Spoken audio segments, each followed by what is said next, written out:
All right, guys, we're gonna get into a little bit about LeBron today and his comments about what Kyrie Irving said about him. So earlier this year, oh, not earlier this year, about 2 months ago in October, Kevin Durant had a podcast. Obviously, Kevin Durant and Kyrie Irving are teammates now on the Brooklyn Nets. They had a little podcast episode about just their goals and aspirations for this season. This is their first season together, and I actually love that they teamed up. But Kyrie Irving made a comment about him never being able to look down the floor and seeing a guy that can make the same shots as him until he teamed up with Kevin Durant, which was obviously, and it was clear that it was a jab towards LeBron. And first of all, I want to talk about that. I just think Kyrie he's a very different person, and a lot of people get him mixed up. You know what I mean? Like they put out false narratives about him. But then again, I don't think that was the appropriate thing to say, especially right then. While LeBron was in a bubble with the NBA Finals. I mean, I feel like that was the hardest championship anybody's had to go through because of the things that they dealt with in the bubble. But it was just disrespectful, and LeBron was trying to focus on winning an NBA championship with the Lakers for the first time. This is his first championship with the Lakers, and it was Anthony Davis's first season there, so they were focused on that. And LeBron was on a podcast about a week, maybe 2 weeks ago with Richard Jefferson and Channing Frye, and they brought the topic up about what Kyrie Irving said in KD's podcast, and LeBron said, he went in and had his management get the whole dialogue about what he said to make sure that it was true, and so he could hear it for himself. And he said that it was all very true what Kyrie said, and it wasn't like a lie that he said that. But LeBron said that he felt kind of like dang, that's not how it should be, because he was hurt because he said the only thing he wanted Kyrie Irving to do was succeed while he was playing with him. He said he wanted him to be an MVP. He wanted to see the best for him.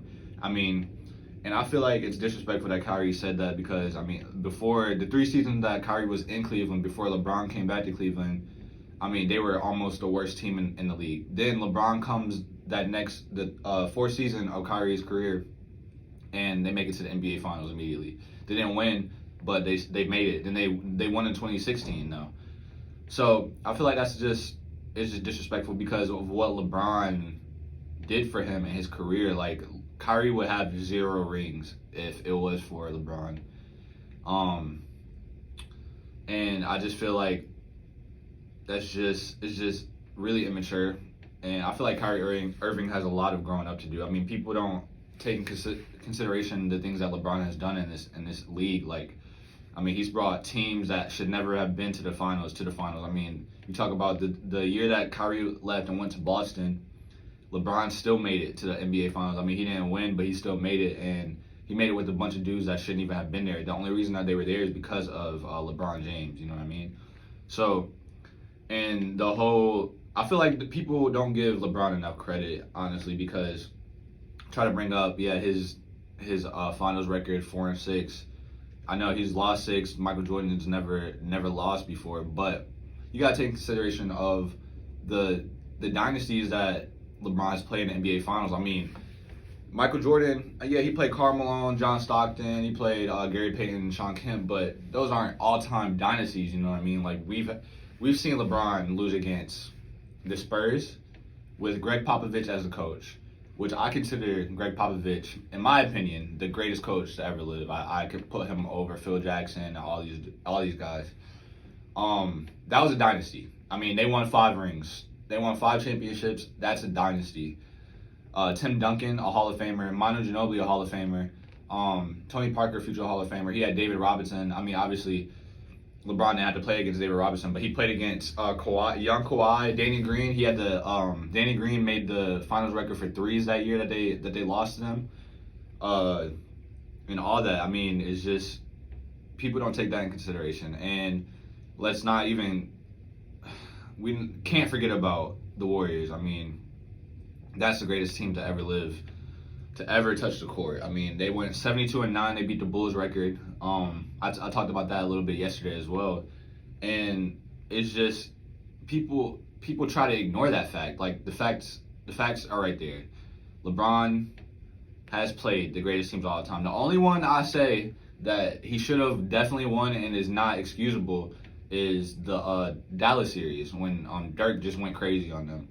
They had the Heat had a better team. The Heat should have won, but they were just outplayed. And I mean, even the first year that LeBron went to the finals, it was against the Spurs once again. And Greg Popovich was coaching them. I mean, you can't even fathom like the amount of pressure that he's had. Came into the league, all this pressure. They call him the chosen one, so he had to live up to that. And I think he's exceeded the hype. I mean, he's like number one in all like most stats in the playoffs. I mean, you can't even argue with that. He's number 3 all time scoring. I think he'll pass Kareem and be number 1. And the amount of disrespect that people just put on his name and the narratives that they all put out about LeBron is honestly disgusting to me. Like LeBron's even off the court, LeBron's a great guy. I mean, he has his own school for people that can't afford school. It's just kind of a slap in the face to him. And back to the Kyrie Irving thing, I think Kyrie needs to grow up. I mean, this whole thing about Kyrie, he announced that he doesn't want to talk to the media at all next year, and it's just, I mean, Stephen A. Smith was talking about it yesterday or the day before. I mean, he was like, yeah, it's cool. He was like, you don't have to talk to the media, but in the contract that you sign millions of dollars for, it says that you are, that comes along with playing in the NBA. So Stephen A. Smith says that he thinks he should be fined every day that he doesn't talk to the media, every game. And I agree with that because, I mean, you can't just be one of all the NBA players that don't want to talk to the media. I mean, that's what comes along with being a professional athlete. And I feel like Kyrie's whole heart isn't in basketball. I feel like he's not 100% invested into, being great and being an NBA player. I feel like he has a lot of other things that he's focused on, which is cool. But like don't be out here saying that type of stuff whenever your whole heart is not in the game of basketball. And back to what I was saying about LeBron, yeah, he's 4-6 in the finals, but you got to think about the numbers that he's put up. I mean, he's the only player to ever lead both teams in all stats, and he's done that like 3 or 4 times in the playoffs. He's done that so many times. So we had to. I get the whole Jordan thing. I do. I get it. I mean, he went one season where he won MVP, he won All-Star MVP, he won Defensive Player of the Year, he won a ring, and he won Finals MVP. That's right there. That's greatness. It is. But I still give LeBron the edge just because of the amount of pressure he's had to face, the dynasties he's had to face, the teams he's had to face, the media always putting stuff out about him. I mean, LeBron blinks and they talking about it. So it's just, and then saying that he doesn't have that killer instinct, blah blah blah, that Michael Jordan had, but that's not LeBron. He doesn't play like that. He plays differently. His playing style is to make his teammates better. He wants to see his teammates excel, and I put that over wanting it on your own, getting your own, because he puts everybody else first, which is why he wanted to see Kyrie succeed so much while they were teammates, and that's why I don't understand why Kyrie had any of that to say.